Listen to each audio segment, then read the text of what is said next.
Welcome to Touch to Click. In this video, you'll learn how to add text on picture in PowerPoint in a simple and practical way.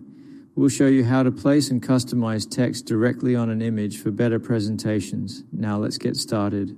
Step 1.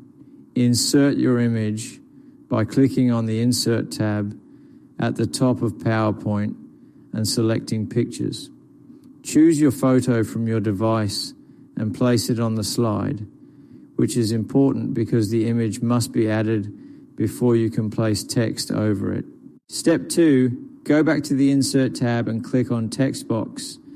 This tool lets you add editable text anywhere on the slide and is used specifically to place text on top of images or other objects. Step 3, click and drag your mouse over the image to draw the text box.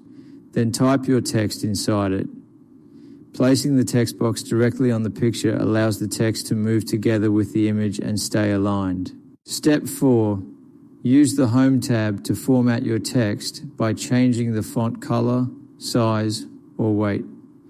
This step is important to make the text stand out clearly against the picture and improve readability. Thank you for watching, and don't forget to subscribe to Touch to Click for more helpful tutorials.